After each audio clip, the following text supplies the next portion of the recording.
This is my album ranking of the Creedence Clearwater Revival albums. I'm going to do the live albums first real quick and then go into the studio albums.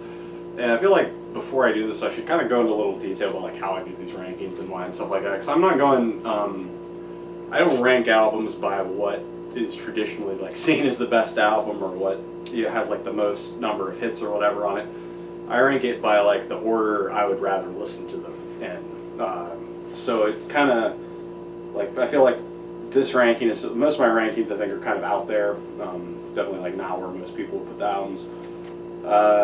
And this one I think I'm going pretty out there for a CCR ranking, so a lot of people are probably going to be like, what? Especially when they see where I put Mardi Gras. But anyway, yeah, I just kind of felt like a little explanation was necessary. Like, my lists aren't really what because I might say like what I rank as number one. I don't know if I would say is like the best album or the album I'd recommend first to people, but my number one is going to be the album that I would rather listen to the most. So anyway, so the first album for the live albums, or I mean last album in fourth, I have Creedence Clearwater Revival Live at Woodstock, and basically these live albums for me all come down to track listing, even more than like the quality of the performance. And this one's just in last because the track listing, I just don't find like that exciting. It's a lot of their earlier stuff. I mean, I guess it's got some stuff on it that I really like, and then it's got some stuff that I'm like, I can kind of do without this. But I just like the track listing on everything else significantly more than that album. And so in third, I have Live at the Royal Albert Hall. And this one, like, I wanted to put this higher because it sounds great. It's the most recently released one, so it's been all like cleaned up and made to sound really nice and everything. But this, once again, just track listing. I'd rather listen to the track listing on some of the other albums more. So then number two, I have Live in Europe, and this one, like, it's definitely not the strongest of their live albums, being the three-piece version of the band. But I like the track listing a lot.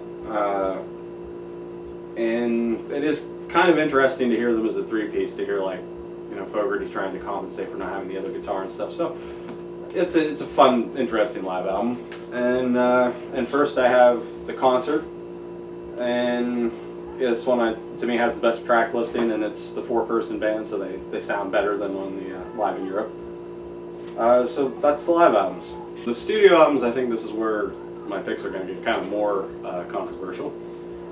So at number 7, I think, and then last I have Creedence Clearwater Revival, the debut album.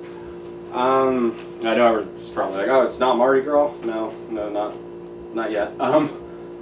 Really, I don't know. I do like this album. That's what I gotta say about like these albums. And towards the back, I do really like these albums. I don't find them quite.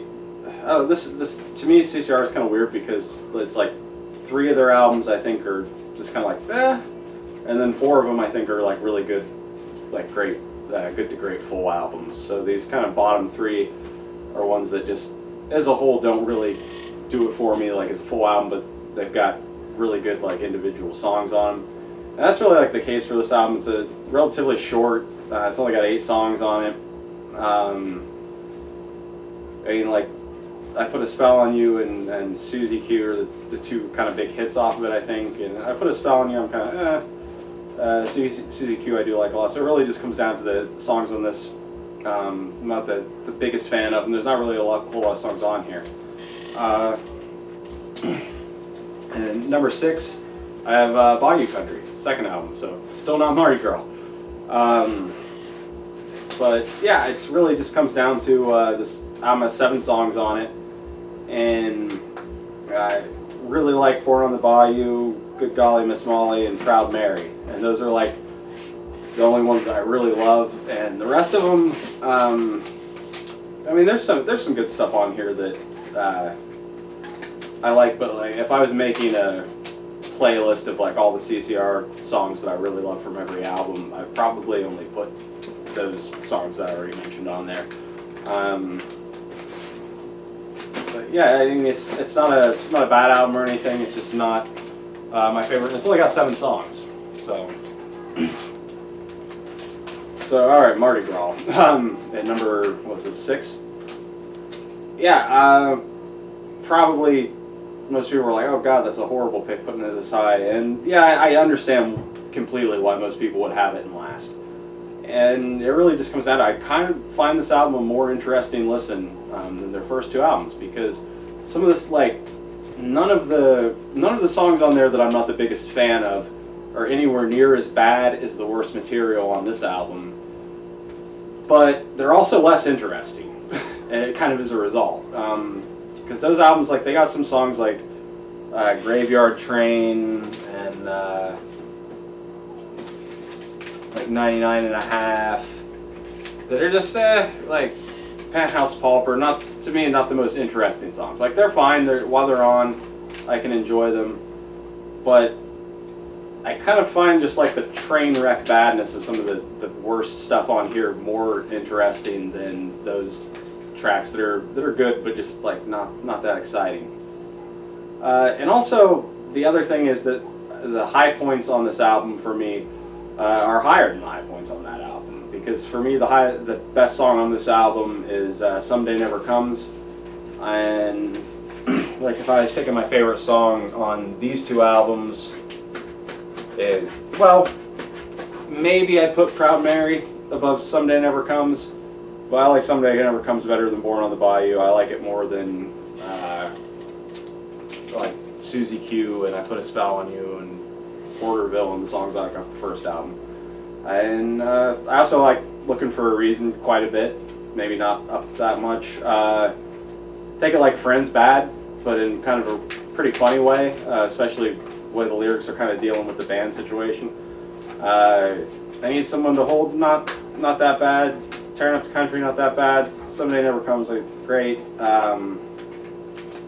What Are You Gonna Do? I can't even remember off the top of my head. Sail Away, I really like. Hello Mary Lou, good cover. Door to Door is pretty bad. Sweet Hitchhiker I like a lot. So yeah, there's more songs on this that I like really overall than on the first 2, and it's also helped a little bit by how many songs are on here compared to those 2, because there's 10, so a couple more. But yeah, the bad material on that does get worse than anything on those other 2, but I would rather listen to that one. So in 4th, I have what was it? Green River. Couldn't remember the title. And this, pretty much like these next 4 albums, they could all switch places, just depending on my mood. These albums I don't think are great. Like, those 3 albums, I would kind of say are like bad, or not bad, like mediocre to good. But this album I think is great, and everything from here I think is great. But really, it just kind of came down to track listing and some other stuff. But I would say I think that this album like flows a little bit better than my next pick, but I don't think it has quite as many songs that I enjoy. Well, I mean, I like every song on that really, but I don't think it has like the highest aren't as high. So number 3, I have Cosmos Factory, which I think a lot of people probably put as number 1, since I think it has like the highest concentration of great songs on it, or like really great songs on it that they ever did. But to me, it doesn't flow that great as an album, and that's kind of why I like the other 2 more. It's like Ramble Tamble and Before You Accuse Me as the 2 starting tracks, I think, is what kind of brings it down a little bit for me. But I can't like. I was looking at it and trying to think if I could like resequence the tracks ordered to make it flow better, and I really kind of don't think I could. But it just doesn't excite me as much until Travelin' Band, and then it goes into Ooby Dooby, which is kind of like another like one of the less exciting songs for me. So I think that's what kind of brings this album down for me, is it really just has kind of 3 iffy songs packed towards the beginning. I mean, none of them are bad, but they're not my favorites, and they're probably not songs that I would choose to put on like I said, if I was taking all the songs I love off of every album and putting it onto a playlist or something, I probably wouldn't include those 3. But like after that, it's like great all the way through from the 5th song. My Baby Left Me is kind of, that one I could maybe drop. But yeah, anyway. My number 2, Willie and the Poor Boys. And I really like the way this album flows. I guess it's kind of their concept album, so that's probably why. But I think as an album, it just works really well all the way through. And even though it's got some weaker stuff on it, like it's like Poor Boy Shuffle really is probably my least favorite thing on here, but it fits. And everything else on there, Down in the Corner, I love it. Came Out of the Sky, Cotton Fields, Feeling Blue, Fortunate Son, Don't Look Now, Midnight Special, Side of the Road, FG. All these are great songs, at least to me. So, number 2, Willie and the Poor Boys. And then at number 1, I have Pendulum, which I don't know. I really dig this album. I think that it's another one that a lot of people kind of don't like because it's kind of different for them, and John Fogerty was kind of branching them out into different styles and kind of adding some like horns and a lot more organ and things like that. And I really just love the way that sounds for them, and I think that they play really great on it. And it's just got like, it doesn't have the hits maybe. But I like every track on it. Even Rude Awakening number 2 I think is cool. So this is their album that I put on the most, like by far, of any of their albums. I listen to this a lot, especially in the car. I think it's a really good driving album. So yeah, my number 1 is Pendulum, and I don't know. I don't think I'd recommend this as the first album that anybody listened to of theirs, and I can understand why other people wouldn't be as into it with it sounding so different. But I love the direction they're going in this. I wish that they had been able to keep together and kind of keep exploring this direction instead of kind of going into the country rock thing that they did on Mardi Gras. But anyway, that's my